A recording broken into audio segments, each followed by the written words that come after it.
Assalamualaikum warahmatullahi wabarakatuh. Alhamdulillah rabbil alamin wa bihi nasta'in ala umur dunya waddin. Wassalatu wassalamu ala asyrafil anbiya wal mursalin sayyidina Muhammadin wa ala alihi washabihi ajma'in, amma ba'du.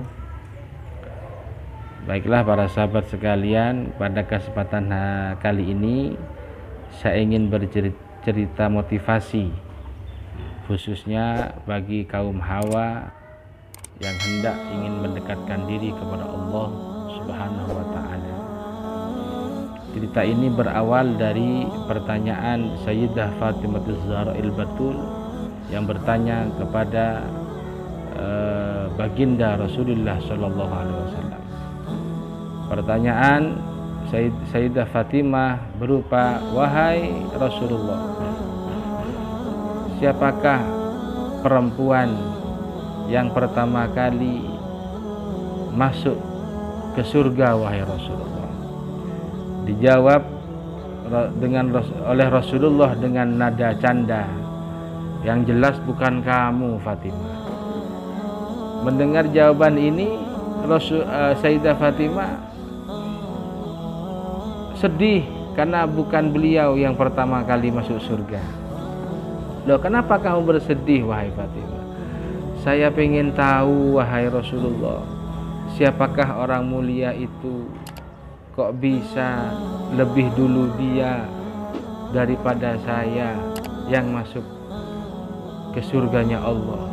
Loh, ya jelas Fatimah, karena orang ini mempunyai kesempatan untuk menuntun untamu yang yang akan masuk surga nanti. Kamu nanti masuk surganya menunggangi unta wahai Fatimah. Yang nuntun ini sahabat perempuan ini. Ya tetap saja Rasulullah, tapi kan tetap dia duluan yang masuk surga daripada saya, sekalipun dia hanya nuntun. Lah ya kan, masa orang nuntun itu ada di belakang Fatimah? Ya tetap saja Rasulullah, saya ingin tahu apa amalannya fulanah ini. Kalau boleh tahu ya Rasulullah, siapa nama fulanah itu? Dijawab oleh Rasulullah, beliau bernama Muti'ah. Muti'ah, sahabat pertama yang menuntun untanya Sayyidah Fatimah Az-Zahra Al-Batul untuk memasuki surganya Allah Subhanahu wa ta'ala. Penasaran Sayyidah Fatimah penasaran, bolehkah aku menemui beliau ya Rasulullah? Boleh. Dia itu ada di daerah mana? Anggaplah di daerah A. Berangkatlah Sayyidah Fatimah Az-Zahra ini ke daerah A. Nyampenya di rumah si Muti'ah, beliau mengetok pintu. Assalamualaikum. Waalaikumsalam. Siapa di luar? Saya Fatimah binti Rasulullah sallallahu alaihi wasallam. Boh, kok ada orang mulia yang datang ke gubuk kami? Bolehkah saya masuk? Kata Sayyidah Fatimah. Tuh, minta maaf Sayyidah Fatimah, saya belum izin ke suami untuk memasukkan orang ke dalam rumah saya. Tapi kan saya kan perempuan, sampean juga perempuan. Saya tahu wahai Sayyidah Fatimah, tapi saya belum izin kepada suami. Kalau begitu saya besok akan kembali lagi. Disanggupi oleh Muti'ah.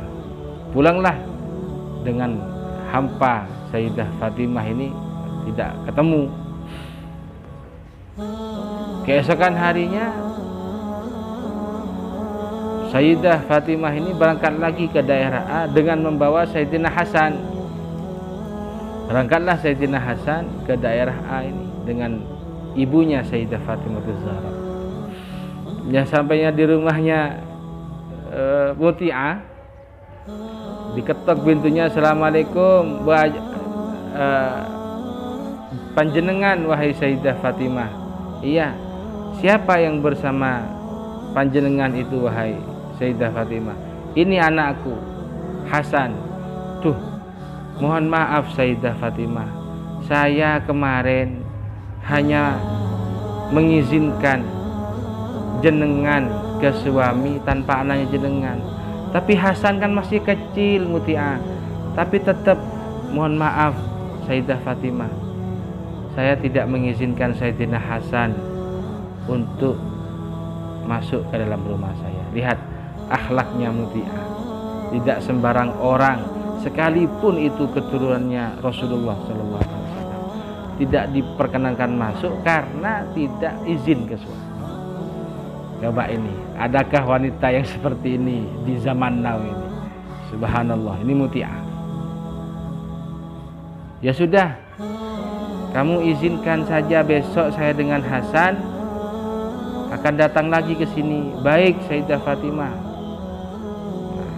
Keesokan harinya lagi, ternyata Sayyidah Fatimah bukan hanya membawa Sayyidina Hasan, justru juga membawa Sayyidina Husain ke rumahnya Muti'ah ini.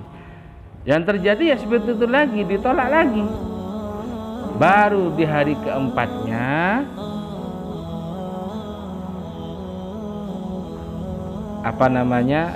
Sayyidah Fatimah dan juga Sayyidina Hasan dan juga Sayyidina Husain diperkenankan masuk karena sesuai dengan izinnya si Muti'ah terhadap suaminya. Disitulah terjadi perbincangan, penasaran. Sayyidah Fatimah menanya, Muti'ah bertanya kepada Sayyidah Fatimah, apa yang membuat engkau datang ke gubuk kami wahai Sayyidah Fatimah? Saya penasaran. Rasulullah berkata kepadaku bahwasanya engkaulah orang yang pertama kali nanti yang akan masuk surganya Allah, sekalipun dalam kondisi menuntun unta. Aku penasaran terhadap amaliyahmu, ibadahmu, aku penasaran. Diterangkan oleh oleh Muti'ah, saya kalau malam ya sholat, sama saya juga sholat, kata Sayyidah Fatimah. Saya kalau sudah datang waktunya duha, saya sholat duha, sama saya sholat duha. Semua ibadahnya ibadahnya Muti'ah diterangkan oleh oleh Muti'ah, ternyata tidak ada yang tidak dikerjakan oleh Sayyidah Fatimah, sama saja. Apa kelebihan Muti'ah ini? Penasaran Sayyidah Fatimah ini, pasti ada. Apa ini? Nah, gini. Ternyata jam sudah menunjukkan waktunya Muti'ah untuk ngirim suami yang bekerja di ladang, di sawah. Nah, sudah disiapkan nasinya dan lain sebagainya. Ketika berpamitan, Muti'ah, saya pamit dulu Sayyidah Fatimah, saya mengirim suami. Kalau boleh saya ikut, saya akan menemani panjenengan wahai Muti'ah. Ya enggak apa-apa. Ketika sudah mau keluar dari rumah, ternyata Muti'ah ini ketinggalan. Sebentar Sayyidah Fatimah, ada yang tertinggal, bukan ketinggalan, ada yang tertinggal. Sebentar Sayyidah Fatimah, ada sesuatu yang tertinggal di dalam rumah. Oh ya, silakan. Ternyata apa yang tertinggal? Ternyata yang tertinggal itu adalah pecut, cambuk. Penasaran Sayyidah Fatimah, buat apa cambuk itu? Tidak ada buat pegangan, tidak buat apa, dipaksa sama Sayyidah. Tidak ada Sayyidah Fatimah, ini cuma buat pegangan. Tidak buat apa. Hanya karena mendesak dijawab oleh Sayyidah Fatimah, oleh Muti'ah. Sayyidah Fatimah, cambuk ini selalu saya bawa ke ladang suami.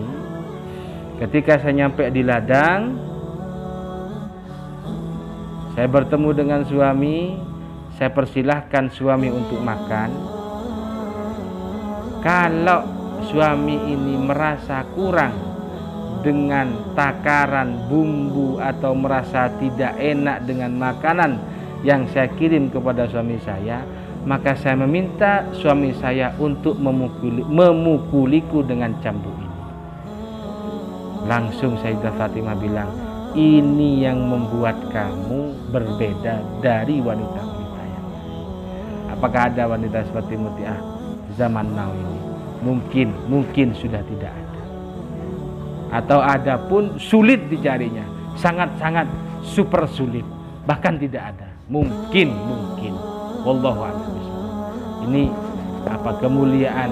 Ternyata di balik kisah ini, ibadahnya wanita yang besar adalah selain melaksanakan kewajiban Allah, selain melaksanakan sunnah-sunnah Rasulullah, yaitu dengan taat kepada suami bisa menolong seorang perempuan dari api neraka, bisa memasukkan dirinya kepada surga Allah dengan taat kepada suami dan amanah terhadap apa yang diperintahkan oleh suami.